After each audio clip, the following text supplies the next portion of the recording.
Alléluia. On peut s'asseoir, on peut s'asseoir. Alléluia. Donc nous sommes sur notre série d'enseignements sur le nom de Jésus. L'autorité qui vient juste parce que j'ai cru. Il y a beaucoup de croyants qui ne sont pas conscients de ce qu'ils ont reçu le jour où ils ont cru. Alléluia. Et donc c'est ce que nous sommes en train de voir dans Luc 24, verset 25. Alors, Jésus leur dit, ô hommes sans intelligence, dont le cœur est long à croire tout ce qu'ont dit les prophètes. Ne fallait-il pas que le Christ souffrit ces choses et qu'il entrât dans sa gloire? Avec moi, dans sa gloire. Donc après sa résurrection, ou après sa souffrance, pardon, le Christ est entré dans sa gloire. Et donc nous avons commencé l'enseignement en touchant en détail le fait que le Christ d'après la résurrection n'est pas le même d'avant la résurrection. Il est entré dans une gloire. Et donc si ta connaissance de Christ, de son office, là où il est, qui il est simplement liée avant la résurrection, alors ta connaissance de Christ est limitée. Amen. Et donc, on dit, après ses souffrances, il est entré dans la gloire. Et donc, sa gloire fait référence à sa résurrection et toutes les choses qui en découlent. Et depuis quelques semaines, nous avons commencé donc à traiter en détail. Qu'est-ce qui s'est passé donc après sa résurrection? Qu'est-ce qu'on appelle l'ascension? Tout le monde est conscient maintenant de la différence entre la résurrection et l'ascension. Parce que dans la résurrection, le verset 39, on va voir plus en détail par la suite, mais il dit, voyez mes mains et mes pieds, c'est bien moi. Touchez-moi et voyez. Un esprit n'a ni chair ni os comme vous voyez que j'ai. Donc dans sa résurrection physique, les disciples l'ont vu de leurs yeux. Quelqu'un avec moi? Verset 41, comme dans leur joie, ils ne croyaient pas encore qu'ils étaient dans l'étonnement, il leur dit, avez-vous quelque chose à manger? Ils lui présentèrent du poisson rôti et un rayon de miel. Il en prit et mangea devant eux. Donc ils l'ont vu, ils ont mangé avec lui. Ça, c'est la résurrection. Ok? Le verset 44, il va maintenant commencer à confirmer cela dans les Écritures. Il dit, puis il leur dit, c'est là ce que je vous disais, lorsque j'étais encore avec vous, qu'il fallait que s'accomplisse tout ce qui est écrit de moi, dans la loi de Moïse, dans les prophètes et dans les psaumes. Amen. Donc ici, il a parlé de l'accomplissement de ce que les prophètes avaient dit concernant sa résurrection. On est d'accord jusqu'ici? Maintenant, j'ai dit, il s'est passé quelque chose au verset 45. La Bible dit, alors il ouvrit leur esprit, ou alors leur cœur, dans l'original, c'est leur intelligence, ou leur compréhension, pour qu'ils comprissent les Écritures. Donc, ils avaient déjà vu le Seigneur de leurs yeux. Ils avaient déjà vu Jésus ressuscité avec leurs yeux. Mais ici, c'est différent parce qu'ils l'ont vu ailleurs qu'avec les yeux. S'il a ouvert leur cœur pour qu'ils comprennent qui il est, ça veut dire que ce qu'il leur a dit est au-delà de ce qu'ils avaient vu de leurs yeux. Ils n'auraient pas besoin d'ouvrir leurs yeux, de leur cœur, à ce qu'ils avaient déjà vu physiquement. Donc ça veut dire que ce qu'ils ont compris au verset 45 n'est pas juste sa résurrection qu'ils avaient vu avec leurs yeux. Quelqu'un avec moi jusqu'ici? Donc c'est pour cela que je t'ai dit que là, ils ont eu ce qu'on appelle une révélation. Ils l'ont vu ailleurs. Et c'est ça qu'on a appelé l'ascension. Parce que la Bible dit qu'il a été élevé à la droite de Dieu, n'est-ce pas? Mais bon, avec l'enseignement, maintenant tu comprends. Il y a des gens qui pensent qu'il est parti aussi. Il est monté dans un endroit en haut là-bas qu'on appelle le ciel, hein, où il a fait beaucoup de choses et puis il est revenu. Non. Parce que dans le psaume 110, verset 1, psaume 110, verset 1, il dit, David avait commencé à prophétiser. Il dit, parole de l'Éternel à mon Seigneur. Assieds-toi à ma droite. Et tous concordent pour dire que ça c'est après sa résurrection, ce qui s'est passé parce qu'il a été élevé à la droite de Dieu. Et nous avons vu les deux mots importants de ce texte qui est Yamin, qui veut dire la droite de. Donc, on a vu la droite, ce n'est pas le côté droit. La droite, c'est le lieu de toute ta puissance et de toute ton autorité. On a vu dans tout l'Ancien Testament comment à chaque fois que la droite de Dieu était manifeste, sa puissance, son autorité. Voilà pourquoi il dit, jusqu'à ce que je fasse de tes ennemis ton marchepied. Donc la droite est le lieu de déploiement de la puissance, de l'autorité, de le pouvoir. Ok? Et Dieu dit, assieds-toi. Et je t'ai dit le mot assieds-toi là, qui veut dire yachab en hébreu. Ça n'a rien à voir avec la façon dont tu es assis maintenant. C'est un mot hébreu qui veut dire habite, réside là. On avait vu dans Matthieu 4, verset 16, la Bible dit, tous ceux qui étaient assis dans les ténèbres ont vu une grande lumière. C'est pas, ils ont pris une chaise, ils sont allés dans les ténèbres. Et les ténèbres sont où? Ok, laisse-moi prendre ma chaise, m'asseoir là-bas. Non, ce n'est pas ça, asseoir. Ça veut dire tous ceux qui résidaient dans les ténèbres, ils ont vu une grande lumière. Quelqu'un comprend? Donc, c'est pour ça que je t'ai dit, les visions que les gens ont, je n'ai rien contre ça, mais où ils vont, ils disent qu'ils vont au ciel et puis ils voient une chaise là où Jésus est assis. C'est à cause de la compréhension qu'ils ont de ces versets. Ce n'est pas une assise littérale. Ça veut dire habite, habite, réside là. Et on a expliqué que si la droite de Dieu, c'est sa main étendue pour sauver, pour guérir, pour libérer, et que Dieu lui dit, habite là, ça veut dire que cette prophétie annonçait que le Sauveur devait désormais habiter avec le Sauvé. Le lieu où il y a eu la main déployée pour sauver, il lui a dit, habite là. Quelqu'un comprend? Et donc c'est pour ça qu'on a vu donc que la droite de Dieu aujourd'hui, ça fait référence au lieu où Christ habite éternellement. C'est ça le mot, assieds-toi. Habite là, réside là.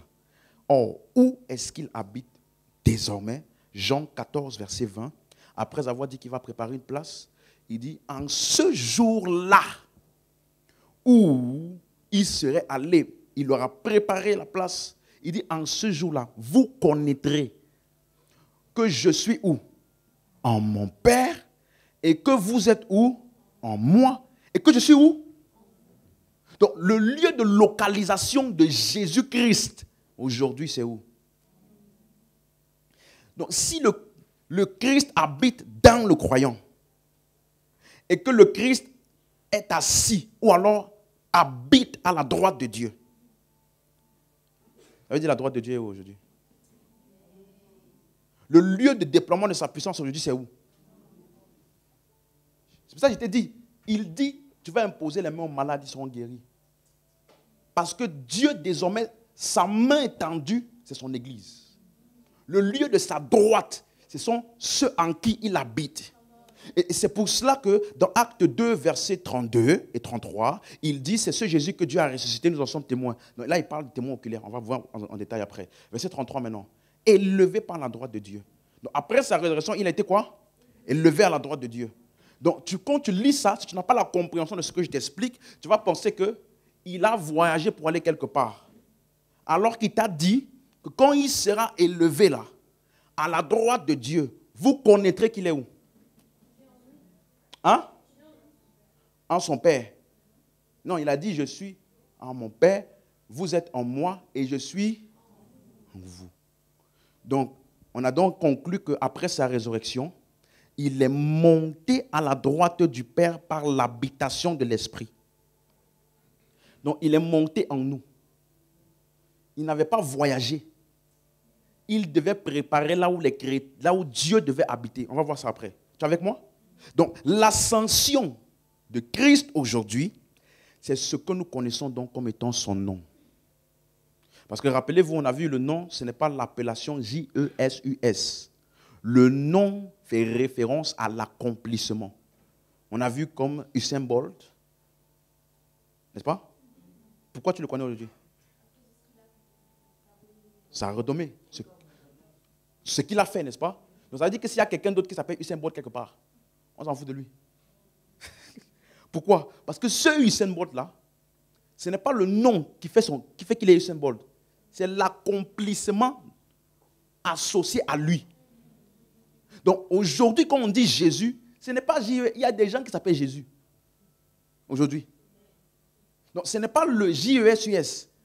C'est l'accomplissement de ce qu'il a fait et là où il est aujourd'hui qu'on appelle son nom. Et aujourd'hui, il est où? C'est ça, la droite de Dieu, élevé à la droite de Dieu. Voilà pourquoi, maintenant, suis-moi bien. J'ai fini le rappel. Philippiens 2, verset 6 maintenant. Allons-y. Lequel, existant en forme de Dieu, n'a point regardé comme une proie arrachée d'être égal à Dieu. On parle de qui ici? Jésus, n'est-ce pas? Ok. Verset 7. Mais il s'est dépouillé lui-même, en prenant une forme de serviteur, en devenant semblable aux hommes, ayant paru comme un simple homme. Donc, jusqu'ici, on parle de son incarnation, n'est-ce pas? Ensuite, on parle de sa vie. Il a paru comme un simple homme. C'est ça? Verset 8, c'est ça? Ayant paru comme un simple homme, il s'est humilié lui-même en se rendant obéissant jusqu'à la mort, même la mort de la croix. Là, on parle de sa mort, son sacrifice. Ok? Chacune de ces choses sont ses accomplissements. Tu as remarqué? Son incarnation, c'est un accomplissement. Sa vie terrestre, sa mort et son ensevelissement. Maintenant, verset 9. Je veux toute ton attention. C'est pourquoi Dieu l'a souverainement fait quoi? Élevé. Et lui a donné quoi? Le nom au-dessus de tout nom. Je t'ai dit, avant que Jésus ne soit ressuscité, il s'appelait comment? Après sa résurrection, il s'appelait comment? Donc, c'est quel nom qu'on lui a donné qu'il n'avait pas avant? Quelqu'un disait non. Avant, il s'appelait Jésus-Christ. Maintenant, il s'appelle Christ et Jésus. Le mot souverainement élevé, c'est le mot hyperupso. Hyperupso. On avait vu le mot juste élevé, là, comme on dit élevé à sa droite, c'est le mot upso. Là, hyperupso, ça veut dire élevé au-delà d'eux. Hyper, ça veut dire au-delà d'eux. Donc, ça veut dire que son élévation, est-ce une élévation littérale ou spirituelle? Spirituelle. D'accord. Donc, on lui a donné le nom. On a vu le mot nom là, c'est le mot onoma en grec.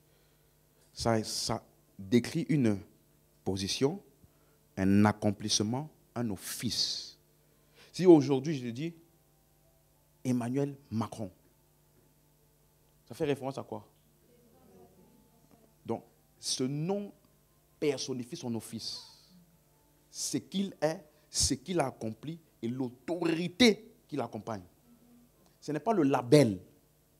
Ce n'est pas la suite de lettres. Quelqu'un comprend ce que j'explique? Donc, ça veut dire que ici, on te dit qu'on a donné donc à Jésus un nom, un office, un label au-dessus de tout nom. Maintenant, laisse-moi t'expliquer ce verset. Ça ne veut pas dire que le nom de Jésus est au-dessus de Servine, c'est au-dessus de Joanna, c'est au-dessus de Joanna. Ça ne veut pas dire ça. Le nom de Jésus est au-dessus de ton nom. Ce n'est pas nom là. Je t'ai dit non, ce n'est pas label. Donc, de quoi parle-t-il si on doit rester dans le contexte? Qu'est-ce que l'apôtre Paul avait en tête en écrivant ça? Il vient de te citer depuis le verset 6 tous les accomplissements de Christ avant. Incarnation, sa vie d'obéissance sur la terre, sa mort, son ensevelissement. Donc, toutes ces positions qu'il a occupées avant l'ascension ou alors son élévation est supérieure à toutes ces autres fonctions d'avant. Son incarnation, son ministère terrestre, supérieur à sa mort, supérieur même au fait qu'il est ressuscité physiquement. Il a toute autorité aujourd'hui. C'est pour cela que je t'ai dit, le Jésus des 4 évangiles ne pouvait pas faire certaines choses, comme donner la vie éternelle. Et maintenant, on dit, il a reçu le nom au-dessus de tous les autres noms, les autres offices, les autres positions qu'il a occupées avant. C'est de ça qu'il s'agit ici. C'est clair? Ça veut dire que le nom de Jésus aujourd'hui n'est pas sa mort. Ce n'est pas son incarnation. On ne peut pas dire, le nom de Jésus ne fait pas référence à Jésus qui a marché dans les 4 évangiles et qui guérissait les gens. Ce n'est pas de cet accomplissement-là qu'on fait référence quand on parle du nom de Jésus aujourd'hui. Parce que le nom qu'il a reçu aujourd'hui est au-dessus de tous les autres noms.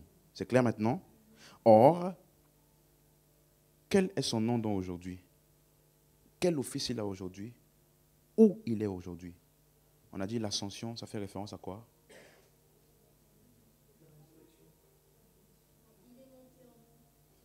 L'habitation de l'esprit. Donc aujourd'hui, le nom de Jésus fait référence au fait qu'il est en toi. Donc quand je dis au nom de Jésus, sois guéri, c'est la même chose que de dire parce que Christ vit en moi, reçois ta guérison. Exact. Ce n'est pas le fait de dire au nom de Jésus. Ce n'est pas la mention du nom qui rend le nom puissant.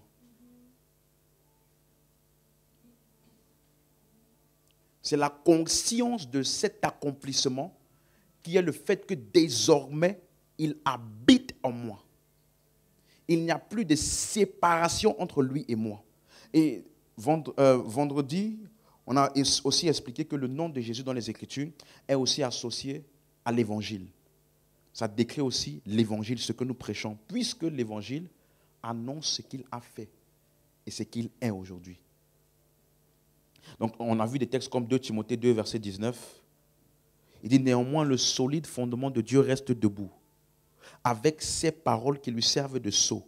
Le Seigneur connaît ce qui lui appartient. Et quiconque prononce, dans la version Martin, c'est quiconque invoque le nom de Christ, qu'il s'éloigne ou se retire de l'iniquité.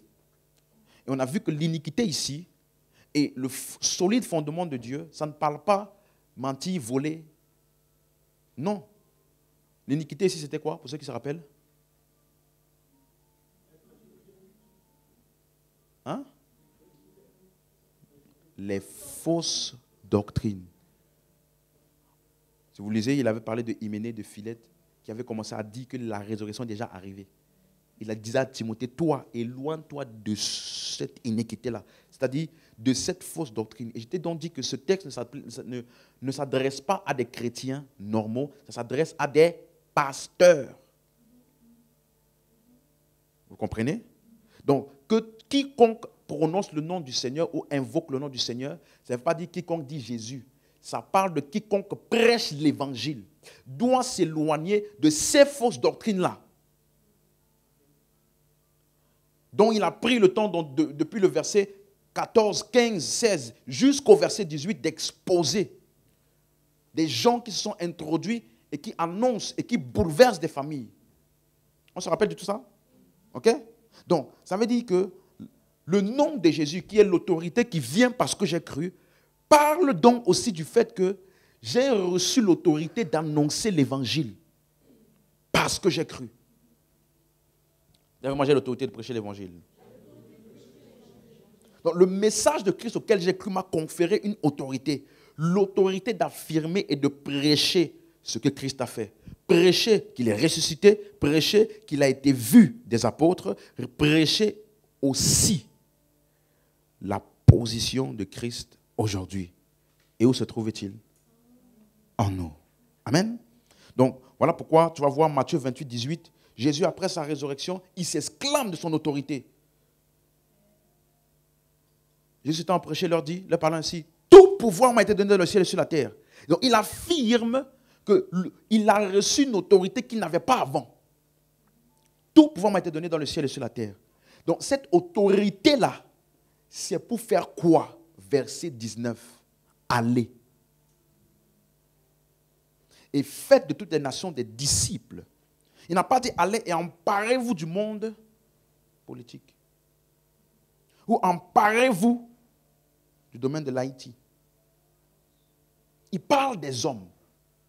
Faites des nations des disciples, les baptisant en son nom.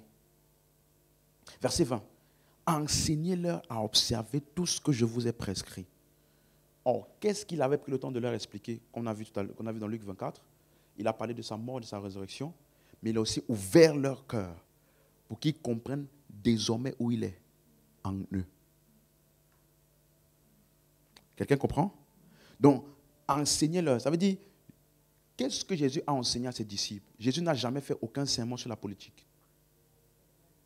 Même lorsqu'on l'a appelé pour dire, oh César, comment tu peux, est-ce que tu vas payer les impôts, César? Il a dit, mon ami, il ne faut pas mélanger les deux choses. Donne à César ce qu'il y a et à Dieu ce qu'il y a, pour te montrer que c'est deux domaines séparés. Alléluia. Il n'a pas fait de sermon sur le commerce. Il n'a pas fait de sermon sur l'éducation. C'était ciblé sur le plan de Dieu d'amener les hommes au salut par la prédication de l'évangile et de faire de ces hommes sauvés-là des disciples par l'enseignement. Quelqu'un me suit? Et voici ce qu'il a dit, qu'il n'avait jamais dit avant.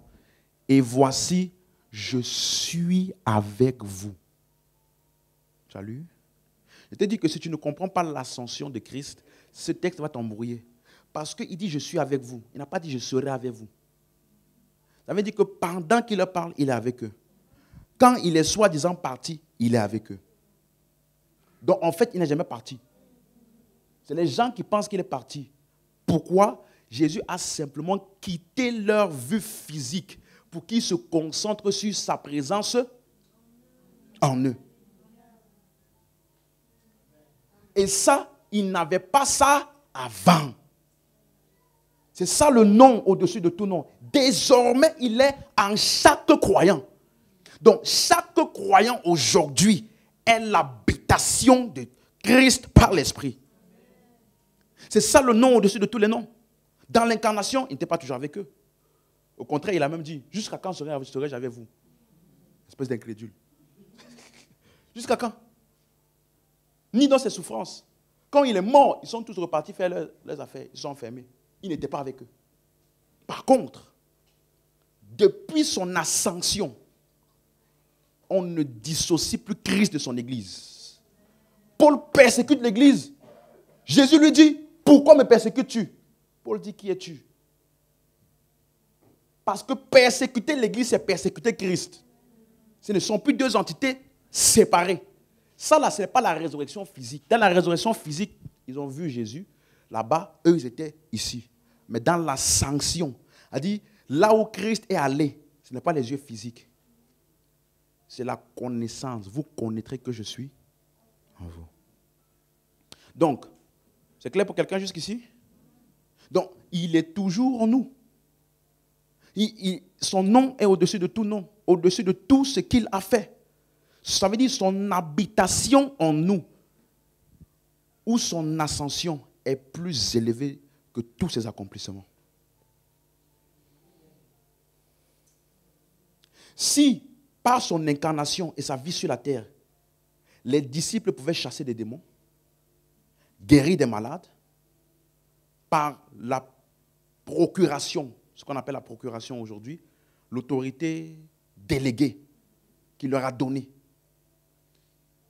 Si ça a pu faire ça, il les a juste délégué l'autorité.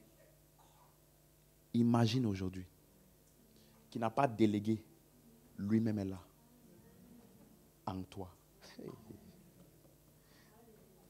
Donc, avant sa résurrection, l'incarnation était son nom. Sa souffrance est son nom. Son ministère de guérison était son nom. Son onction était son nom. Sa mort était aussi son nom. Son ensevelissement était son nom. Sa résurrection, son nom. Tout ça, c'est ce qu'il a accompli. C'est ce pourquoi il est connu.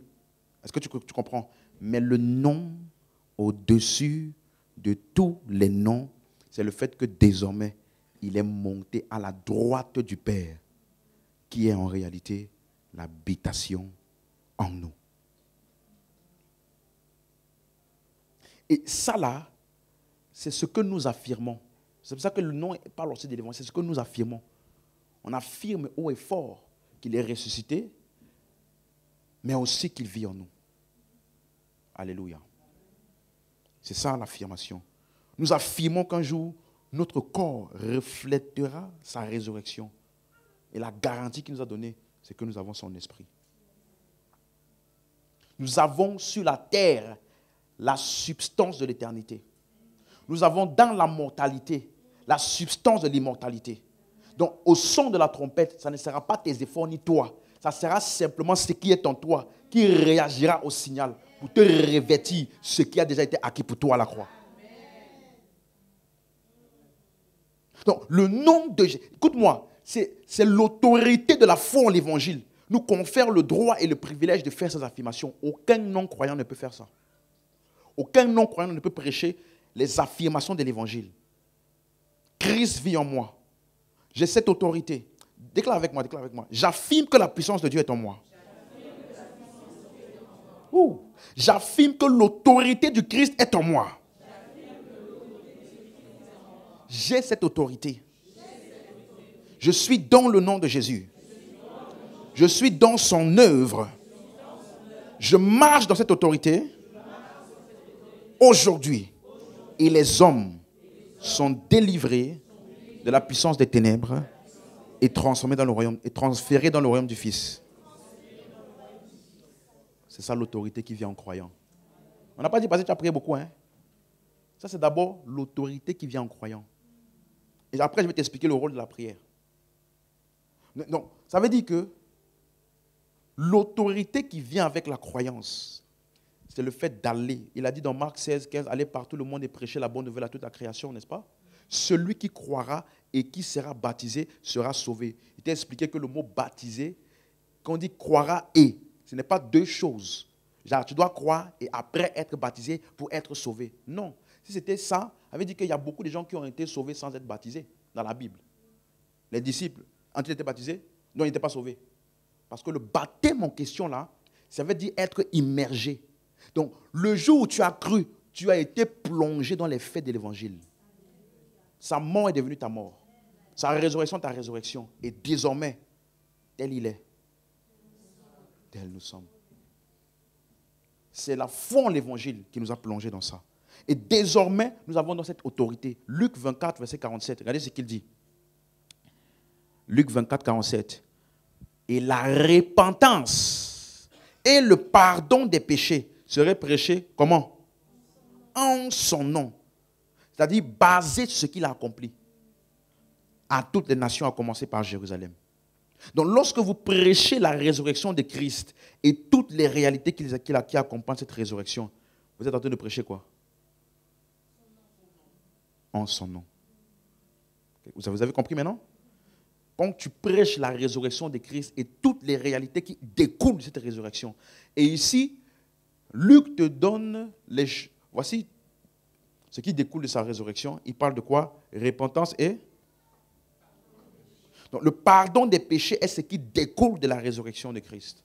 Ça vient avec la résurrection. Donc, il mentionne le pardon des péchés. Et toi, quand tu crois en l'évangile, tu reçois le pardon des péchés. Amen, amen. Donc, c'est ça que Pierre disait ici. Donc, tu vois que ce message-là, c'est dans ça que tu es baptisé quand tu crois. Ce message-là, il te plonge en Christ. Tu comprends?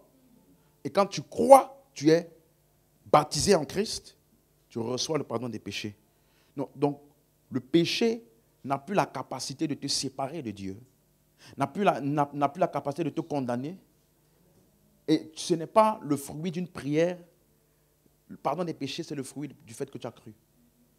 Et regarde ce qu'il dit dans Acte 2, 38. Même chose que Pierre dit. Il dit, répentez-vous. Vous avez vu ça? Et que chacun de vous soit quoi? Hein? Baptisé au nom de Jésus-Christ. Pour le baptême dont il parle ici, c'est un baptême qui donne le pardon des péchés. Répentez-vous veut dire changer de croyance. Avant, vous étiez juif, vous croyez en Moïse, la loi de Moïse. Maintenant, croyez en celui qui est venu et qui a accompli la résurrection et l'ascension. Donc, en croyant en lui, vous êtes plongé dans son accomplissement. C'est ça le nom. Tu es non avec lui, enseveli avec lui, ressuscité avec lui, assis ensemble avec lui dans le lieu céleste en Christ. Donc, il te dit donc que quand tu te répands ou quand tu crois, qu'est-ce qui se passe? Tu es baptisé dans ce qu'il a accompli. Et c'est ça qui donne le pardon des péchés. Dis amen, tu as compris. Donc, Revenons dans Luc 24, verset 47. C'est clair? Donc la repentance et le pardon des péchés seraient prêchés en son nom à toutes les nations. Verset 48. Vous êtes témoins de ces choses. Je vous ai dit, quand tu vois le mot témoin ici, ça parle de quoi? Témoin oculaire. Donc ça parle de la résurrection ou de l'ascension? Résurrection. Donc il dit ici, c'est le mot martus. Ça veut dire ce que tu as vu. Et Pierre fait exactement le même lien dans 2 Pierre chapitre 1, verset 16. Regardez comment Pierre il explique ça. Ce n'est pas en effet en suivant des fables habilement conçues que nous avons fait connaître la puissance de l'avènement de notre Seigneur, mais c'est comme ayant vu, comment? Sa majesté, comment? Toi et moi, on ne peut pas dire ça. Tu as compris? Toi et moi, on ne peut pas dire ça. C'est comme ayant vu sa majesté de nos propres yeux. La suite, car il a reçu de Dieu le Père honneur et gloire quand la gloire magnifique lui fit entendre une voix qui disait, celui-ci est mon fils bien-aimé en qui j'ai mis toute mon affection. Vous connaissez ça, n'est-ce pas? Dans Matthieu 17, à la transfiguration. Verset 18. Nous avons quoi? Entendu cette voix venant du ciel lorsque nous étions avec lui sur la Sainte Montagne. Donc c'est pour ça que eux là, on les appelle les témoins oculaires. Toi et moi, on n'est pas témoins oculaires. Mais aujourd'hui, je vais te montrer qu'on n'est pas témoin oculaire, mais on est témoin. Parce qu'on a vu et expérimenté quelque chose qui est supérieur à la vue physique de Jésus. Regarde, verset 19 maintenant.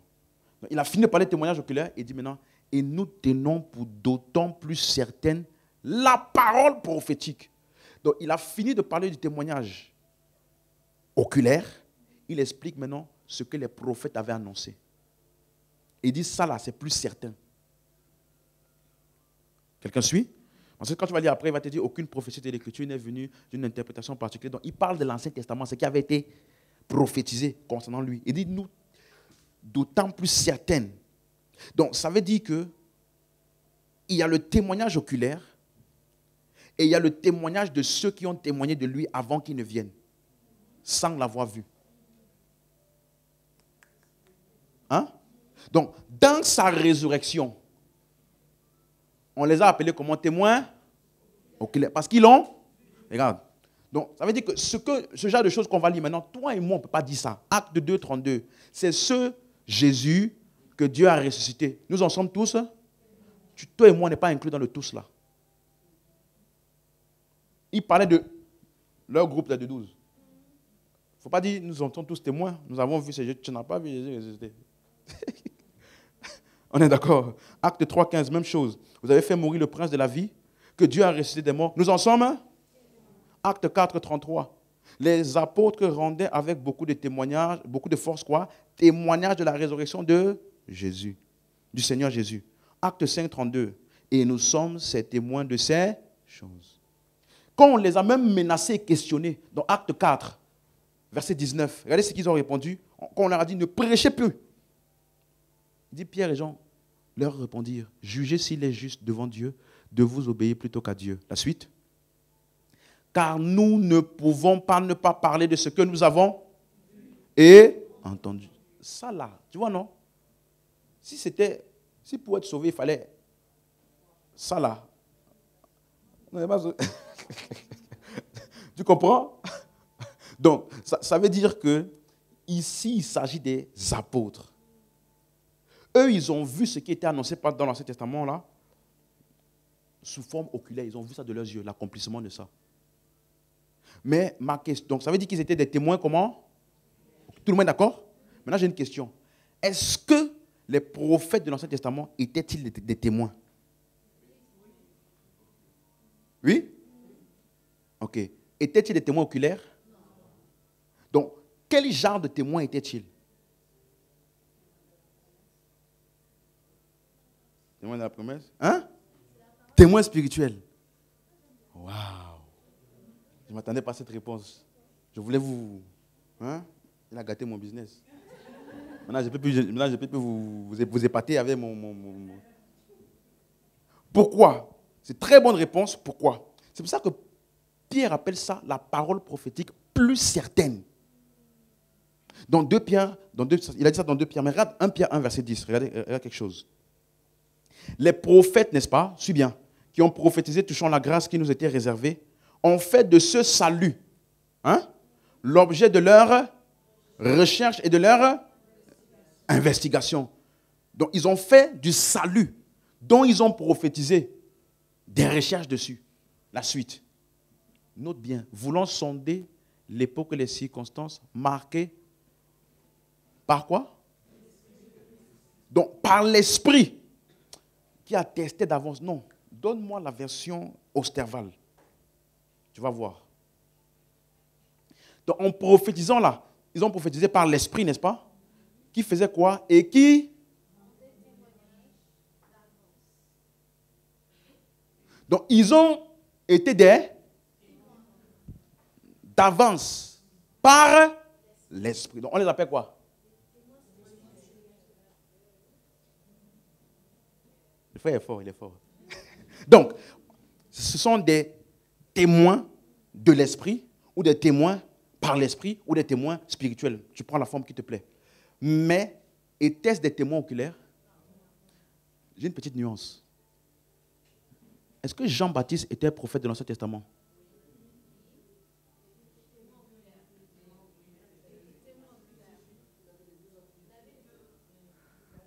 Pas vraiment. A-t-il vu sa résurrection?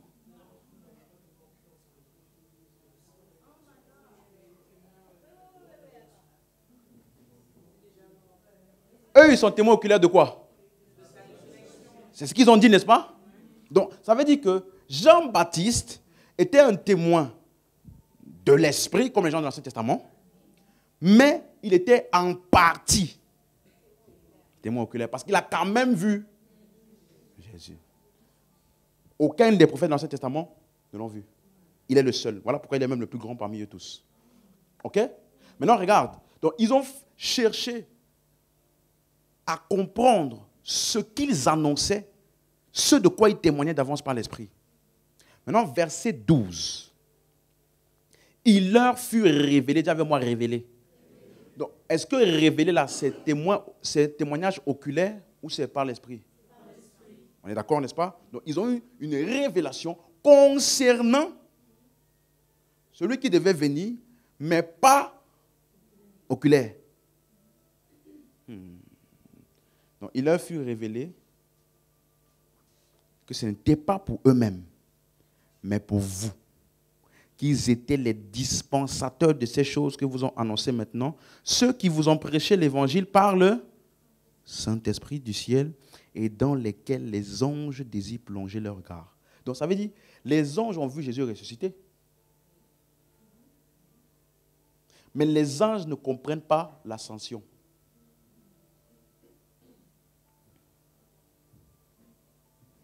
Parce que quand Marie ou Marthe est venue dans le tombeau, elle a vu qui là-bas? Des anges. Celui que vous cherchez, il n'est plus mort. Ne le cherchez plus parmi les morts parce qu'il est vivant. Il est ressuscité. Donc les anges n'ont aucun problème à comprendre la résurrection. Par contre, comprendre le Dieu Tout-Puissant tabernaclé dans l'homme, il te faut la révélation de l'Esprit pour non seulement accepter ça, croire et fonctionner dans ça. Les anges désirent plonger leur regard dans ça. Eux qui s'exclament, qu'est-ce que l'homme? Comment? Quelqu'un comme ça, la voiture peut le renverser, puis sa vie est fichue. Et puis Dieu est dans lui. Aïe, aïe, aïe. Et puis, toute la terre et l'univers sont soumis à lui là. C'est-à-dire, un être aussi frêle régit tous les événements spectaculaires de la terre. Dépend de lui. Il peut parler aujourd'hui et puis tout le cours de la terre change. Un être aussi frêle. Parce qu'il contient Dieu. Si l'homme naturel déjà peut faire des choses, imagine toi qui as Dieu en toi. C'est ça que Paul ça là, ce n'est que par l'esprit que tu peux comprendre. D'ailleurs, moi, je suis un témoin spirituel de la résurrection de Jésus. J'affirme qu'il est ressuscité, c'est-à-dire qu'il est vivant. Pas parce que mes yeux ont vu, mais parce que je sais par l'Esprit où il est. Donc, tu vois, c'est pour ça que Paul s'exclame. Il dit, mais est-ce que vous êtes normaux, vous les Corinthiens? Examinez-vous. Dans 2 Corinthiens 13, verset 5. Examinez-vous. Vous-même pour savoir si vous êtes dans la foi. Éprouvez vous-même. Ne reconnaissez-vous pas que Jésus-Christ est où? Donc, quelqu'un qui commence à douter, oh, c'est pas quoi, oh, est-ce que... Donc, tu commences à dévier de la foi. Ça veut dire que les vérités de l'évangile auquel nous avons cru là, tu n'accordes plus d'importance à ça. Ne reconnaissez-vous pas que Jésus est où? En vous. Donc, un vrai chrétien, sa conscience de là où Jésus est où? En lui. Nous, on ne cherche pas Jésus. Oh, descends. Tu nous as laissés. Tu as promis. Quand tu reviendras, vêtu de gloire, le Fils de l'homme revienne. Il reviendra d'où? D'où? C'est comme si je suis à la maison avec ma femme et je chante. Chérie, quand tu reviendras à la maison, elle va commencer à prendre ma température. Tu vas manger quoi? Est-ce que tu n'as pas bu un truc là? Je suis avec toi, tu me dis que je dois revenir. Revenir d'où? Alors qu'il t'a dit, je suis avec vous. Tous les... Jusqu'à... Et toi, tu cherches qu'ils reviennent. Examinez-vous si vous êtes dans la foi.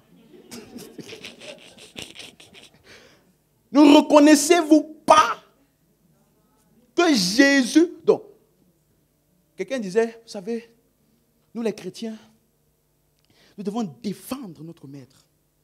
Parce qu'il a quitté la terre et il nous a laissés pour défendre la foi. Voilà pourquoi on en fait encore plus puisqu'il n'est pas là. Tu es à côté de la plaque. Il ne nous a pas laissés.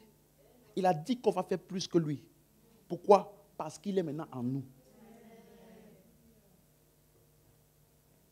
Dis, je suis témoin de l'Esprit. Donc, les prophètes de l'Ancien Testament étaient-ils des témoins? Donc, ça veut dire qu'eux, on les appelle ce qu'on appelle en grec pro-martureo. Ça veut dire des témoins d'avance. Pro-martureo. Et nous sommes simplement des martureo. Quand on dit, vous recevez le Saint-Esprit, une puissance du Saint-Esprit survenant sur vous, et vous serez mes témoins. C'est martureo. Donc, ça veut dire que l'évangile, suis-moi bien, dans l'Ancien Testament, c'est ce qu'on appelle un pro-epadelo. Ça veut dire quelque chose que l'on dit avant que cela n'arrive. Pro, une nouvelle annoncée en avance. Et nous, ce que nous prêchons aujourd'hui, c'est epadelo ou alors kerusso. Dans le séminaire La Croix a tout changé, vous vous rappelez? C'est-à-dire que le kerusso, c'est comme la personne qui annonce les news. Elle annonce ce qui s'est passé. Donc, nous, on annonce ce qui est déjà arrivé. Mais que ce soit eux, ou que ce soit nous, nous annonçons la même chose. Pour eux, c'est au futur, pour nous, c'est au passé. Mais c'est le même événement, le même message que nous prêchons. Donc, c'est insensé de dire, dans l'Ancien Testament, il n'y avait pas l'évangile. Bien sûr qu'ils en avaient l'évangile. Sauf que pour eux, c'était haut. C'est pour ça que leur foi est appelée la foi des choses qu'on... La démonstration de celles qu'on ne voit. Donc, ça ne parle pas de ta foi. OK? Et donc, c'est pour cela qu'ils sont témoins de l'Esprit. Nous aussi, nous sommes témoins. Mais on n'est pas témoins de la même manière. Dans le sens où on annonce la même chose, mais pas dans le même temps. Donc, nous sommes témoins spirituels après les faits. Ils sont témoins spirituels avant les faits. Les 12 apôtres, eux, par contre, ils sont témoins comment? Ils sont témoins? Est-ce qu'ils sont aussi témoins spirituels? Hein? Oui. Ah. Non, pas juste parce qu'ils ont reçu cet esprit, parce que ce qu'ils annoncent là n'est pas que la résurrection physique, ils annoncent aussi l'habitation, qui est l'ascension. OK? Donc, ça veut dire que nous, aujourd'hui, nous ne prêchons pas en tant que témoins oculaires. Mais nous sommes aussi audacieux que les témoins oculaires. Parce que les témoins oculaires l'ont vu vivant. Nous, il vit en nous. Donc, ton audace ne doit pas être moindre que pour eux. Aïe, quelqu'un comprend ce que j'explique là? Parce que même après avoir vu manger tout ça, la Bible, on a lu, ils n'étaient pas vraiment pleinement convaincus, malgré qu'ils ont vu. C'est quand il a ouvert leur intelligence qu'ils ont pleinement été convaincus et sont nés de nouveau. Est-ce que c'est clair? Donc notre conviction est la même. Notre conviction est la même. Et nous avons cru et nous savons. Voilà pourquoi notre compréhension de Christ, donc aujourd'hui, 2 Corinthiens chapitre 5, verset 16. Amen, amen. Quelqu'un est là? Laisse-moi, Seigneur. 2 Corinthiens 5, verset 16. Ainsi, dès maintenant, nous ne connaissons personne selon l'âge. Vous savez, moi, selon la chair. Ça veut dire quoi selon la chair? Nous ne connaissons personne. Ça veut dire la connaissance que nous avons les uns des autres n'est plus basée sur ce que je vois. Non, le frère est vraiment spirituel. Hein? Chaque fois, il a de nouvelles voitures. Le frère, vraiment, il est béni, le frère. Parce que vraiment, il n'a que des promotions sur promotions. Nous, on ne juge plus les gens. Il dit, pour aller même plus loin, et si nous avons connu qui? Christ, selon la... J'avais moi maintenant. Nous ne le connaissons plus de cette manière. C'est clair? Où est-ce que nous le connaissons? Verset 17. Si quelqu'un est... Voilà comment nous nous connaissons les uns les autres. En Christ. Il y a quelqu'un ici comme ça? Il y a quelqu'un ici comme ça? Il est. Vous savez moi, pas il sera. On n'a pas dit après beaucoup de jeûnes, beaucoup de morts à soi-même, de crucifixion, il sera une nouvelle. Il est une nouvelle créature. C'est le mot grec kainostisis. Ça veut dire un type d'espèce qui n'a jamais existé avant. Tu sais, il y a beaucoup de chrétiens, ils ne savent pas se voir comme Dieu les voit en Christ. Ils s'attribuent tout de leur passé comme si rien n'avait changé. Moi, j'ai toujours été vendu. Moi, j'ai toujours été timide. On dit les choses anciennes. La personne timide, frustrée et découragée et puis abattue qui ne pouvait rien accomplir là, elle est morte. En Christ, ce n'est plus moi. J'ai été crucifié avec eux. Voilà comment nous on parle.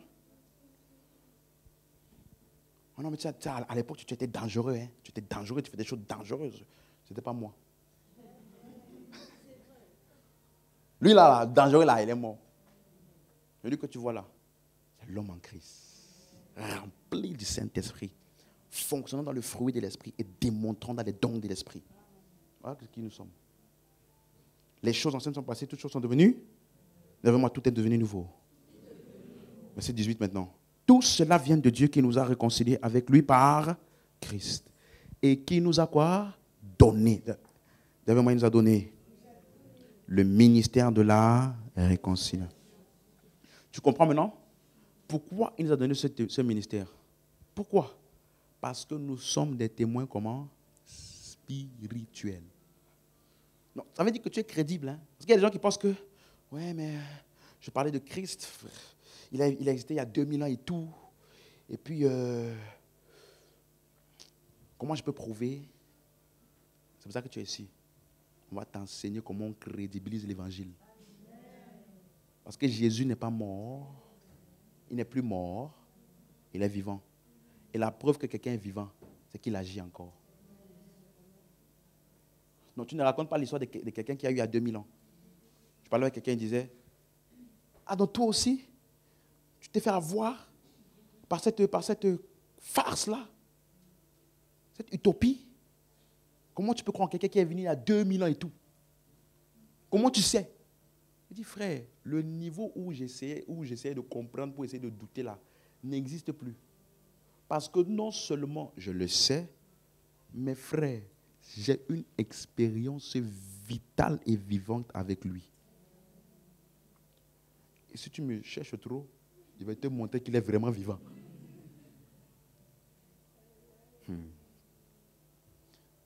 Est-ce que tu es avec moi? Regarde le verset 19, très très fort. Car Dieu était en Christ, réconciliant le monde avec lui-même. Ça, c'est témoignage oculaire? Hein? Tu pouvais avoir vu ça avec les yeux physiques? Non. Ce n'est pas la révélation de l'esprit que tu sais et que tu comprends ce qui s'est passé. Donc, ça s'adresse aux témoins spirituels. En n'imputant point aux hommes leurs offenses, il a mis en nous la parole de la réconciliation. Donc, quand tu vas lire dans Luc 24, 47, la repentance et le pardon des péchés seraient prêchés en son nom. C'est témoignage oculaire ou c'est témoignage de l'esprit? Parce que son nom aujourd'hui, c'est quoi? Et il est où? Donc, voilà sur la base de quoi nous prêchons. Ce n'est pas témoignage oculaire, c'est témoignage de l'esprit. Quelqu'un a bien compris? Donc ça veut dire que la suite là, je peux aller vite dessus. Luc 24, 49, maintenant, verset 49. Regardez ce qu'il dit. Donc, je t'ai posé la question la dernière fois, je t'ai dit, on a vu ensemble, quand sont-ils nés de nouveau? Hein? Les autres ne répondez pas? Vous laissez la sœur au choc. On va voir si le pasteur... La Bible dit que c'est quand tu crois que Jésus est ressuscité d'entre les morts que tu seras. Donc quand est-ce qu'ils ont cru ça? Quand ils ouvrirent afin qu'ils comprissent. À ce moment, ils ont été sauvés. Ils sont nés de nouveau. À ce moment, c'est là que la Bible dit, il souffla sur eux. Je t'ai dit le mot souffler là, c'est pas... C'est infusao. Ça veut dire quelque chose a été vivifié de l'intérieur. Donc pendant qu'il leur parlait, la vie éternelle a jailli en eux. Donc ça veut dire que, j'ai une question. Après le verset 45 là, pendant qu'il leur parlait, qui était en eux?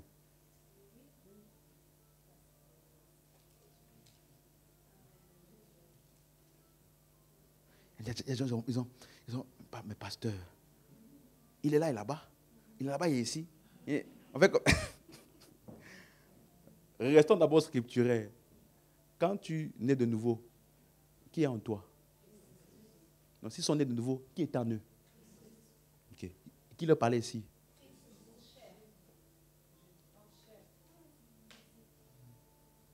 Pourquoi tous ces détails-là pour préciser là? C'est Christ. Fait en chair, homme, en physique, tout ça. C'est Christ, c'est pas Christ. Ok, suivez-moi. Il dit ceci. Voici, j'enverrai sur vous ce que mon Père a promis, mais vous, restez dans la vie jusqu'à ce que vous soyez revêtus de la puissance. D'où? En haut là, c'est où? Parce que c'est de là où il est monté, n'est-ce pas? Oh, il est monté où? En nous. Ok. Laisse-moi détailler ça vite fait. Jean 14, verset 2. J'aime toujours prendre le temps de répéter ça parce que je me suis rendu compte qu'il y a beaucoup d'entre vous, d'un coin quelque part dans ta tête, là, malgré que tu as entendu, tu imagines toujours, Seigneur, j'irai au ciel. Je veux aller au ciel. Où il y aura les rues en or. J'aurai ma Jeep. J'aurai mon Hummer au ciel. Ma maison, 4 pièces. Ma maison, 10 pièces, 10 chambres. Même au ciel, tu es avare, quoi. Tu as fait quoi avec 10 chambres? Dis-moi. Elle dit, lundi, tu dors dans la première chambre, mardi, dans la deuxième chambre, mercredi, même au ciel. Mais regarde, il dit, il y a plusieurs quoi? Demeure. Pour ceux qui se rappellent, le mot demeure, c'est un mot qui veut dire méno, qui veut dire lieu d'habitation. C'est ça? Parce que j'écoutais quelqu'un qui, sur la base de ce verset, il dit qu'il est parti au ciel. Je vous ai déjà raconté ça, n'est-ce pas? Il a vu des maisons là-bas. La maison de certains était fondation. L'autre, comme il évangélisait beaucoup, c'était un peu premier niveau. L'autre, comme il ne venait même pas à l'église, c'était échafaudage. Et puis, la sœur qui a eu la vision, elle a dit, après un moment donné, il a commencé à pleuvoir là-bas. Et quand il a plu là-bas au ciel, elle, sa maison n'avait pas de toiture. Donc, elle était inondée au ciel, hein, au ciel. Il reste sur la terre. Au moins, aussi la terre, là, j'ai un bon domicile. Il va aller au ciel pour dormir dans une inondation. Oh, non, les chrétiens. Hein. Ça, là, c'est à cause de notre mauvaise compréhension de ce que Jésus dit. C'est pour ça que tu dois étudier et être bien enseigné. Il te dit, il y a plusieurs lieux d'habitation dans la maison du Père. Maison, là, c'est le mot oikia qui veut dire famille. Donc Jésus est en train de dire, dans la famille de mon Père, là, chaque membre est un lieu d'habitation du Père.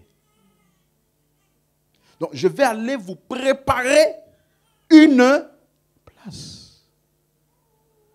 Donc préparer une place, ça veut dire quoi?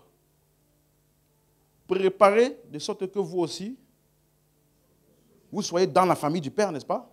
Or, être dans la famille du Père, ça veut dire quoi? Être une demeure. Pourquoi? Parce que, regarde, verset 3. Il dit, lorsque je m'en serai allé, et c'est ça le langage de Jésus, je t'ai expliqué ça, n'est-ce pas? Je t'ai déjà dit, je peux être ici, j'ai oublié quelque chose là-bas au bureau. Et je te dis, hein, je suis devant toi, je te dis, j'arrive. Normalement, quand je dis j'arrive là, dans le langage français littéral normal, ça veut dire quoi? Je suis quelque part et je suis en train de venir, n'est-ce pas? Je suis en route pour venir. Mais si je suis devant toi, j'arrive, ça veut dire quoi? C'est ça? Donc, il faut bien comprendre quand il dit je m'en vais, ça ne veut pas dire je pars quelque part. Il t'explique quand je m'en serai allé et que je vous aurai préparé une place. Et je vous prendrai avec moi, afin que là où je suis, vous aussi vous y soyez. Les gens ont cru qu'il parlait de l'enlèvement. C'est pour ça qu'ils attendent que Jésus revienne. Alors qu'il t'a dit, quand il va préparer la place qu'il va revenir, il va te prendre. La preuve qu'il est revenu, c'est que là où il est, toi aussi, ok. Où était-il? Verset 10. On va pas aller loin. Même texte, même enseignement. Ne crois-tu pas que je suis où? Et que le Père est où? Ok. Donc Jésus était où? Dans le Père était où? En lui. Les paroles que je vous dis, je ne dis pas de moi-même. Et le Père qui? Le Père qui? Demeure où? En moi. Donc Jésus est en train de dire, je suis une demeure du Père. Dans la famille du Père là. Et Jésus est en train de dire, je vais aller préparer pour qu'il y ait plus de personnes qui soient comme moi, la demeure du Père. Il ne partait pas préparer un bâtiment quelque part. Quelqu'un comprend ce que j'explique? Regarde. Donc, est-ce que tu es d'accord avec moi qui dit qu'il est une demeure du Père? Donc, il est dans la famille du Père, il est dans la maison du Père. Ok? Verset 20 maintenant. Il t'explique. En ce jour-là, le jour où il aura préparé la place, qu'il sera revenu et qu'il t'aurait pris avec lui, n'est-ce pas? Qu'est-ce que tu vas connaître ce jour-là? Que je suis où? Et que vous êtes où? Et que je suis où? Donc, est-ce que ça arrivé ou pas? Est-ce qu'il est déjà revenu ou pas? A-t-il préparé la place et est revenu ou pas? Est-ce que là où il est, c'est là où tu es? Il est où aujourd'hui? Et toi, tu es où? Maintenant, regarde. verset 23. Ah non, mais Jésus est parti et on le rejoindra au ciel. Il n'y a aucun verset qui te dit que tu vas rejoindre Jésus au ciel. On a expliqué ça, n'est-ce pas? Parce qu'il te dit, Jésus répondit, si quelqu'un m'aime, il gardera ma parole. Quelle parole? Qu'est-ce qu'il leur a dit au verset 1? Croyez en moi.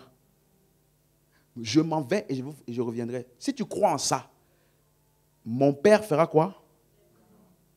Ok. Qui doit venir à qui? Non, c'est lui. C'est pas toi qui? Nous viendrons à lui là qui a cru et nous ferons la demeure là en lui. Donc il partait préparer un endroit au ciel où il te préparait toi pour que tu puisses être la demeure du Père. Donc l'œuvre de Christ là, c'était pas pour préparer un bâtiment dans un endroit au ciel. C'était pour préparer l'homme pour qu'il puisse domicilier Dieu.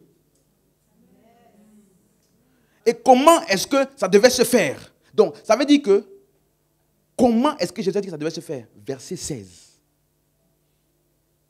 C'est le même enseignement. Donc, beaucoup de gens prennent le verset 3 et puis ils bâtissent leur doctrine avec. Ils oublient tout ce que Jésus a dit après. Mais le verset 16. Verset 16. Oui, c'est ça.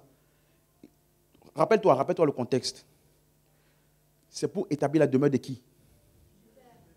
Du Père, n'est-ce pas? Pour que tu sois un membre de la famille du Père, dans lequel chaque membre est la demeure du, n'est-ce pas? Regarde. Et moi, je prierai qui? Il vous donnera un autre consolateur. Il là, c'est qui? Hein? Donc, le Père va te donner le consolateur afin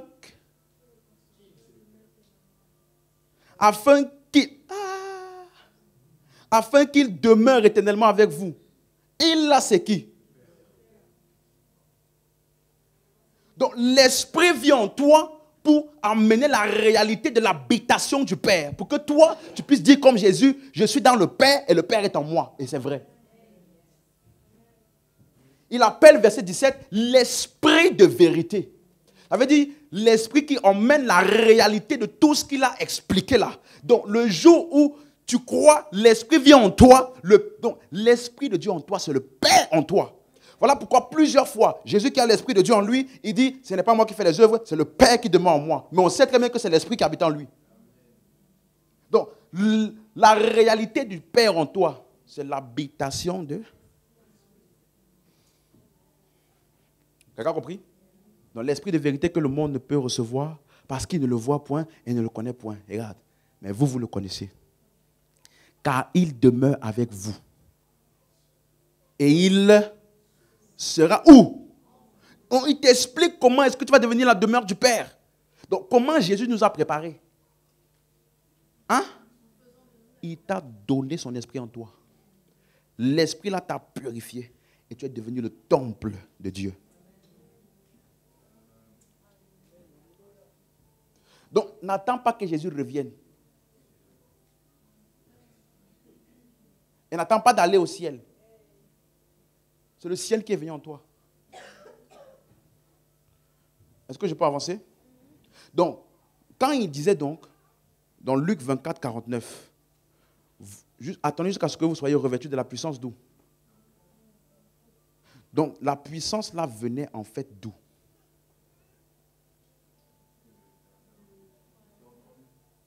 Hein? En haut où Jésus est monté, là, c'est où?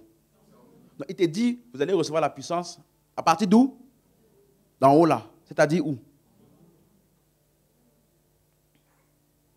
Donc, la puissance vient de l'habitation. Je reprends ça. La puissance vient de l'habitation. Aucun chrétien n'est en manque de puissance.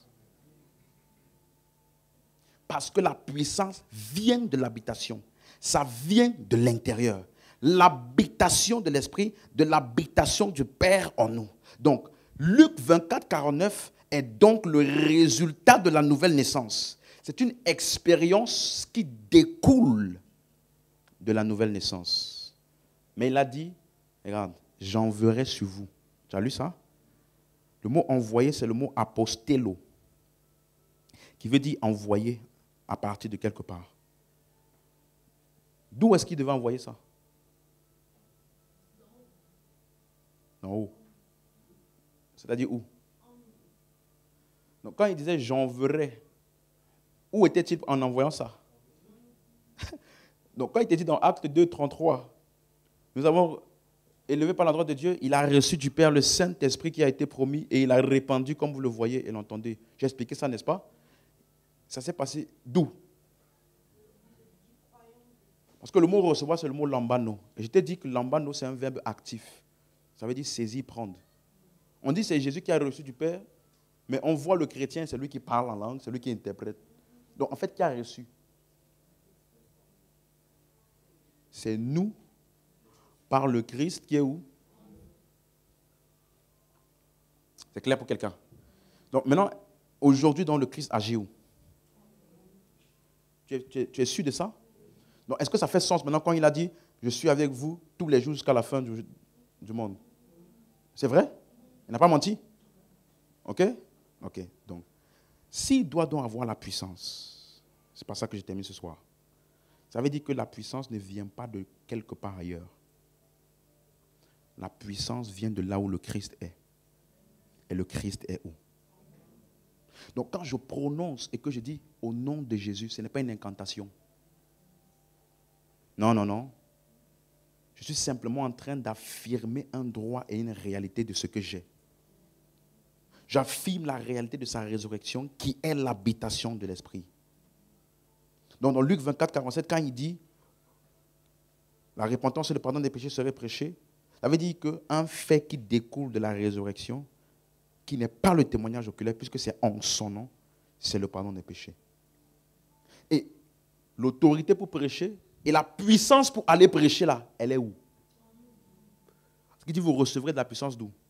D'en haut. Oh, en haut là, c'est où? Amen. Donc, c'est pour cela que dans Jean 14, verset 3, il dit, lorsque je m'en serai allé et que je vous aurai préparé une place, je reviendrai. Maintenant, note ceci. Je vous prendrai avec moi. Donc, quand ça, là, ça sera accompli, quelle est notre expérience? Afin que là où je suis, vous aussi, vous soyez. Si c'est vrai, ça veut dire que ça fait maintenant sens que tu as dit au verset 12, que en vérité, je vous le dis, celui qui croit en moi fera les œuvres que je fais. Et il en fera? Qui fait ici? Qui fera les œuvres? Le croyant, n'est-ce pas? Il dit, parce que je fais quoi? Parce que je m'en vais au Père. Et je t'ai dit, quand Jésus dit qu'il s'en va, il est en train d'aller où? Voilà pourquoi tu fais les grands noces, n'est-ce pas? Mais regarde comment ça devient un peu embrouillant. Verset 13. Et tout ce que vous demanderez en mon nom, qui va faire? Qui fait? Mais dans verset 12, là, qui faisait? Verset 13, qui fait? Il s'embrouille ou c'est comment? Parce qu'on a vu, là où je suis, vous aussi vous y. Et quand il dit je m'en vais au Père, ça veut dire que je viens habiter où? Donc il n'y a pas de différence. Nous faisons parce qu'il fait en nous. L'ascension et l'habitation de l'Esprit, le nom de Jésus aujourd'hui, suis bien. C'est ce que nous faisons par le Christ en nous, et ou alors c'est ce que Christ fait par nous. Puisque les deux sont devenus un. Donc ce que tu me vois faire, c'est lui qui le fait, comme Jésus a dit. Les œuvres que je fais, c'est le Père qui demeure en moi. C'est lui qui fait les œuvres. Mais c'est aussi toi qui fais. Parce que c'est lui qui fait à travers toi. Donc en disant je ferai ou en disant le croyant fera, c'est exactement la même chose. Parce que les deux sont un. Amen, amen. Donc ça veut dire que dans cette union que nous avons avec Christ, il y a donc une force surnaturelle. Le nom de Jésus signifie qu'il y a une puissance en moi. Oui. Donc ce n'est pas vide. les requêtes que je fais, ce n'est pas vide. Il y a une vraie, réelle puissance. Alléluia. Verset 15, maintenant, il te dit, si vous m'aimez, gardez mes commandements. Or, on a vu au verset 1, le seul commandement qu'il a donné, depuis qu'il est là, c'est croyez en Dieu, croyez en moi. Donc, qu'est-ce que tu crois en ce qu'il a dit? Alors, si vous m'aimez, gardez mes commandements, ou alors croyez en ce que j'ai dit. C'est clair. Donc, le croyant aujourd'hui a ce qu'on appelle le témoignage de l'esprit. Le croyant a le témoignage de l'esprit. C'est un témoin comment? Spirituel. Et voilà pourquoi ce chrétien-là, Marc 16, verset 15. Quelqu'un est béni ce soir? Est béni? Ok. Puis il leur dit, allez par tout le monde et prêchez la bonne nouvelle à toute la création. Donc le nom de Jésus donc, est devenu notre autorité pour prêcher. Verset 16. Celui qui croira, qui sera baptisé sera sauvé, mais celui qui ne croira pas sera condamné. Voici mon point. Verset 17. Voici les... Tu peux dire ça plus fort, les qui accompagneront en son... Tous ceux qui auront cru en son nom, il y a des miracles qui les accompagnent. N'oublie pas, le nom ça signifie qu'il y a de la puissance et de l'autorité en toi, puisqu'il vit en toi. C'est ce qu'on a dit, n'est-ce pas? Donc, ça veut dire que le mot miracle, là, dans la version second 21, au lieu de miracle, il a dit, voici les signes. Or, c'est quoi un signe? C'est quelque chose qui pointe vers quelque chose d'autre. Donc, les miracles ne sont pas une fin en soi.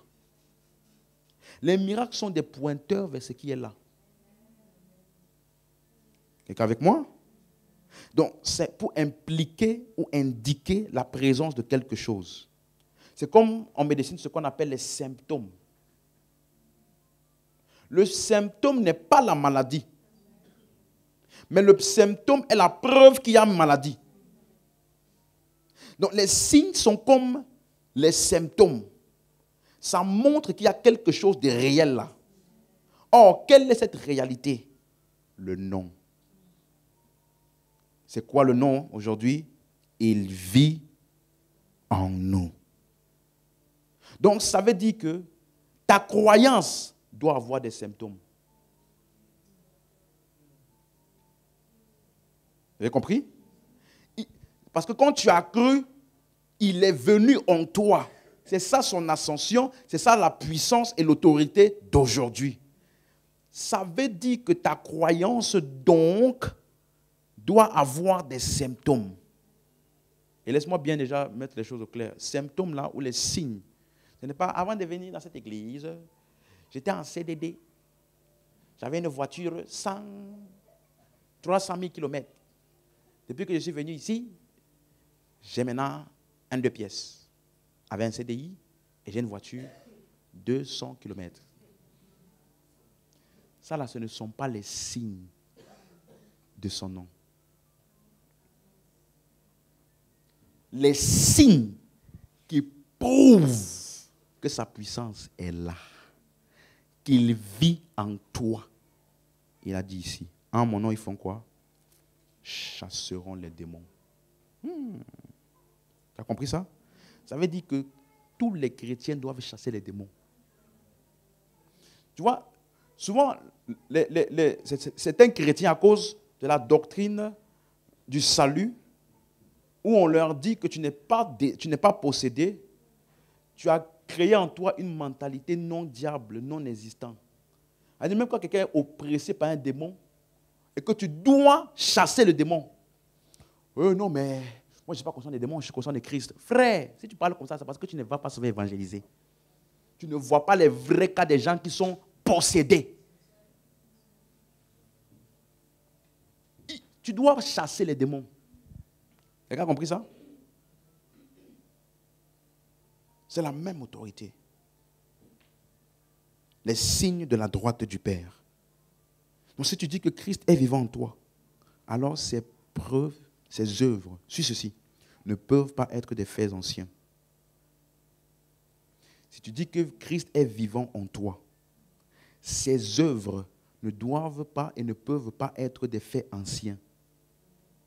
Parce qu'un homme qui est vivant, la preuve qu'il est vivant, c'est qu'il continue de faire ce qu'il faisait. S'il a dit en mon nom, vous chasserez les démons, qu'est-ce que tu dois faire? Tu as compris, peuple de Dieu? Tu ne dois pas avoir peur des démons. Hein? Tu vois quelqu'un qui commence à manifester les démons là. Ton cœur commence à trouver. J'ai la vie de Dieu en moi. Non, il ne faut pas faire ça. On ne dit pas j'ai la vie de Dieu en moi. On chasse. Est-ce que je parle à quelqu'un ici? Deuxièmement, ils parleront de nouvelles langues. C'est le mot kainos glossolalia. Ça veut dire ils parleront un langage nouveau qui n'est pas commun des mortels. Donc ici, il ne parle pas de l'anglais ni du chinois. Tu n'as pas besoin de l'Esprit de Dieu pour parler ça. Tu peux apprendre. Mais les signes sont des signes surnaturels, de la preuve de la puissance de Dieu. Donc ça veut dire le langage, c'est un langage surnaturel. Amen, amen, amen. Eux là, ils vont parler ça, ils vont chanter dans ça, ils vont s'édifier dans ça. Pourquoi? Parce qu'il est à la droite de Dieu. Le chrétien qui a cru, il est à la droite de Dieu. La droite du Père, c'est l'habitation de l'Esprit. Donc sa capacité est en nous. Donne-moi l'amen. Verset 18. Les signes de son nom. Ils saisiront des serpents. Je pense que j'ai déjà expliqué ça ici, n'est-ce pas? On n'a pas dit d'aller où? Au zoo. Pour tester les anacondas. Mais ce qui va t'arriver là-bas, je ne suis pas responsable. Jésus parlait de manière figurative parce qu'il avait déjà dit dans Luc 10, 19. Voici, je vous ai donné la puissance de faire quoi? Marcher sur les serpents et les scorpions. Serpents et scorpions, c'est pour symboliser quoi? Sur toute la puissance de l'ennemi. Et rien ne pourra vous nuire. Donc quand il dit maintenant, dans Marc 16, 18, ils saisiront des serpents, ça veut dire la caractéristique de eux là, ils vont neutraliser les œuvres des ténèbres partout où ils passent. Ils vont neutraliser les œuvres des ténèbres. Là où les gens sont oppressés, ils sont la solution. Eh oui, ils sont la solution. Amen, amen. S'ils boivent quelques breuvages mortels, il ne leur fera point de mal. Tu sais, généralement, les gens croient tous les signes là. Arrivés ici, ils commencent avec des hypothèses. Non, mais ça veut dire que peut-être que c'était un venin, c'était spirituel, un breuvage. On n'a pas dit spirituel. S'ils boivent un breuvage mortel, il ne leur fera point de mal. Vous savez, moi, je ne peux pas être empoisonné. Je me rappelle, le pasteur Christ, il nous disait, quand on était jeune chrétien, comment il a appris l'autorité du chrétien là, de ce verset-là. C'était d'une manière vraiment très bizarre. Il y a une femme qui est venue des années après qu'il était déjà pasteur et tout, pour lui confesser qu'en fait, quand tu étais jeune à l'époque, ça m'énervait quand tu partais tout le temps à l'église. Du coup, j'avais mis du poison dans ta nourriture quand tu étais venu manger à la maison. Elle a dit, tu es venu manger 3 fois de suite, j'ai fait ça. Et rien n'était arrivé. Tu comprends un peu ça? Et il disait que, heureusement que lui, à l'époque, il n'avait pas entendu toutes les informations corrompues qui affectent ta croyance en ça. Il dit qu'il ne connaissait pas ça. On lui a dit, non, fais attention, si tu manges ça, on va t'envoûter avec ça. Si tu manges ça, tel esprit va venir sur ça. Attention à ce que tu manges. Attention. Il dit, heureusement qu'il n'a pas entendu encore ce genre de choses. On dit ça, et rien ne s'est passé. Donc même dans ton langage, tu dois apprendre à dire ça. Je suis non empoisonnable. Si tu mets poison dans la nourriture va aller dans mon ventre. Le poison là va être éjecté. Parce qu'il y a un agent anti-poison par la puissance de Dieu en moi. Il a dit, ça ne leur fera aucun mal. Est-ce que Jésus mentait? Non. Est-ce qu'on est ensemble? On n'a pas dit, maintenant il faut aller. C'est quoi le poison le plus mortel de la terre? Laisse-moi commander ça. Ou tu vois un truc, périmé déjà depuis 2005. Et puis tu vas dire, je vais manger. Aucun breuvage monté. Même Jésus, le Seigneur des Seigneurs, le Roi des Rois, on lui a dit saute. Saute. Parce qu'il est écrit que les anges vont te protéger, non? Dans tous les cas. Saute pour voir. Ils vont te protéger. Il a dit, tu ne tenteras pas le Seigneur ton Dieu. Donc, on n'a pas dit d'aller tenter le Seigneur ton Dieu. On est d'accord, hein? Non, parce qu'il y en a toujours qui écoutent autre chose. Je n'ai pas dit allez dans tous les centres anti-poison de la terre et soyez des cobayes. Non, je n'ai pas dit ça. On est d'accord, hein? Mais si quelqu'un veut te faire du mal, je te dis, on ne peut pas m'empoisonner. Donc, il a même dit que le jour où on l'a donné à manger là, il avait même mangé jusqu'à faire excès de table. Il a fait excès de table de poison. Et rien lui est arrivé. C'est comme je me rappelle un pasteur. Une femme est venue, toute gentille. Elle lui a donné à manger. Il a pris la nourriture. Il a mangé, il a mangé, il a mangé. Et puis, quand il finit de manger, elle revient le lendemain à l'église. Elle regarde le pasteur. Pasteur, ça va? Oui, madame, ça va très bien. Il vous est rien arrivé? Madame, il devait m'arriver quoi? Elle dit non. Parce que ça fait déjà 2-3 mois que je viens à l'église et tout le temps vous parlez de la vie éternelle, vie éternelle, vie éternelle, vie éternelle. Je voulais tester si c'était vraiment vrai. Du coup, j'ai mis le poisson dans votre nourriture pour tester si c'était vrai. Il dit, le pasteur a dit dans sa cœur, heureusement que c'est vrai, Seigneur.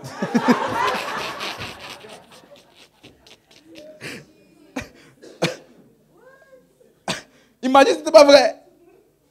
Ah, il y a des chrétiens qui sont bizarres. Oh. Je suis ce que la parole dit que je suis. Donc, je ne peux pas être empoisonné. Ça fait partie des signes de la vie de Dieu et de sa puissance en moi. Donc, ça veut dire que dans l'esprit de Dieu qu'il nous a donné en nous, là, il a injecté un agent antipoison dans ça. Donc, dès que le poison est détecté, ça évacue ça. Tu comprends, non? Maintenant, tu comprends pourquoi moi, j'ai aucun mal à manger, non? Si tu me donnes là, j'ai manger. Fais envoûtement que tu veux, c'est ça. J'ai pris, Seigneur, merci, oh, vraiment. Parce que tu as inspiré cette personne. Peu importe son but, mais tu l'as inspiré à venir me donner à manger. Je mange. Alléluia. Donc, ils chasseront. C'est ça les symptômes de la puissance de Dieu en nous. Donc, les miracles ne sont pas la puissance, mais ils sont les signes de la présence de la puissance dans le croyant. Amen, amen. Hein? Donc, quand on dit qu'ils chasseront les démons, c'est le mot grec ekbalo. Ça veut dire éjecter. Tu as déjà vu quand il y a des avions là, ou hélicoptères, et il y a un bouton éjecter. Ça te propulse à l'extérieur. Ça ne réfléchit pas pour faire doucement un peu. Oh là là. Non. Tu appuies sur ce type, tu es éjecté. C'est ça le mot. Ekbalo. Pousser dehors. Jeter dehors. Donc, ça veut dire que toi, tu es censé éjecter les démons des gens. Là où le démon a fait une demeure là, tu es le bouton éjecté. Toi. Tu es le bouton. Dès que tu dis sors, tu as appuyé le bouton là, éjecté. Donc, ça veut dire que tu dois être conscient de ce que tu transportes. Tu me suis? Il ne faut pas dire ces chrétiens, ils ont peur du maraboutage. Moi là, le jour, le maraboutage matin, les cas là en enfer même. Il va passer par où? Dans l'Ancien Testament. On dit, l'enchantement ne pourra rien contre le peuple d'Israël. Ils n'avaient même pas encore l'esprit en eux. Ils n'étaient même pas cachés en Christ, en Dieu. L'enchantement n'a plus rien contre eux. Et toi, tu es en Christ. Tu as l'esprit de Dieu, la puissance. Tu es revêtu des âmes de Dieu. Caché en Christ, en Dieu. Et puis on dit maraboutage. Tu as peur. Mon peuple périt. Manque de connaissance. Quelqu'un fait, tu me suis, quelqu'un fait un rituel où on t'attaque en rêve. Il ne faut pas dire, on m'a attaqué en rêve. Jésus, il a apparu, il m'a défendu. Jésus a apparu pour me défendre. Pour faire quoi? Tu m'attaques, c'est moi que tu vas voir. Tu invoques mon nom. C'est moi, c'est pas Jésus. Hein. C'est moi-même. J'apparais comme ça. Et puis je te gère. Et puis je repars. Non, j'ai pas. Non, je sais rien. C'est pas Jésus. La nuit là, tu. Jésus. Jésus. Tu dois sortir de ça. Tu dois savoir qui tu es. Le démon a dit Jésus, je. Paul, je. Donc ça veut dire que toi, tu es connu. Parce que le nom de Jésus, ce n'est pas l'appellation de J-E-S-U-S. Le nom de Jésus, c'est mon union avec lui permanente. Donc quand je viens, sa présence, sa puissance, son autorité est là. Il n'y a pas besoin que quelqu'un, démon, je ne sais pas quoi. Tu dois être conscient de ce que tu transportes.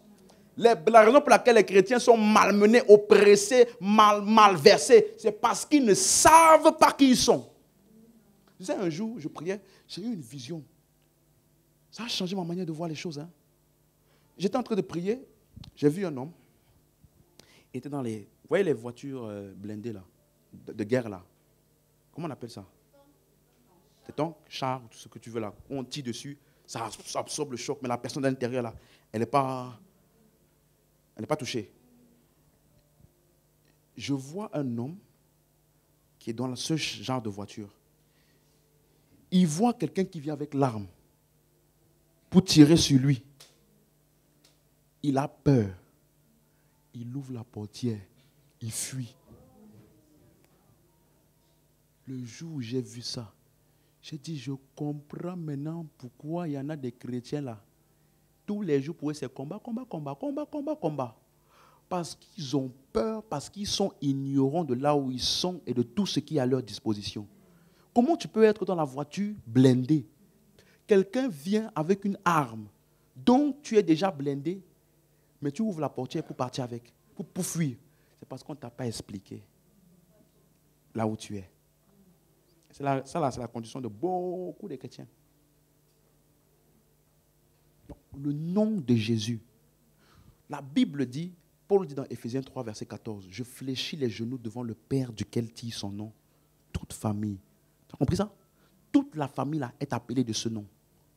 Le nom là, ce n'est pas J-E-S-U-S. C'est son accomplissement par union et identification qui est devenu notre accomplissement. Donc quand il a dit tout pouvoir m'a été donné dans le ciel et sur la terre, en fait, qu'est-ce que nous disons?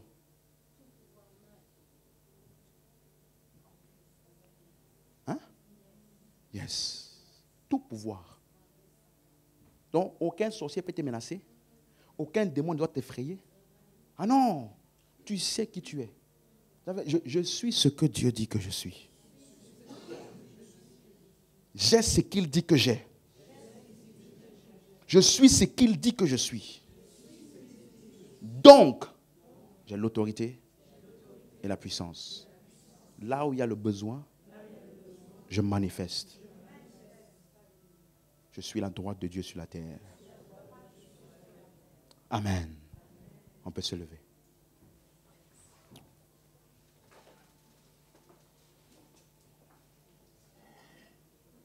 Aide-moi à dire à ton voisin, il y a de la puissance en toi. Il y a de l'autorité en toi. Arrête de te négliger.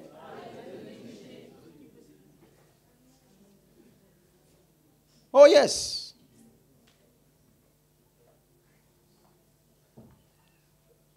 Il y a une vraie puissance. Pour que quand on dit chasser les démons, ce n'est pas de manière imaginaire. C'est parce qu'il y a une vraie puissance réelle en nous avec laquelle nous opérons. Amen, amen. Élève juste les mains et bénis son nom. Dis-lui, je te rends grâce parce que tu me rends de plus en plus conscient de qui je suis, de ce que j'ai en toi. Oh, merci Père.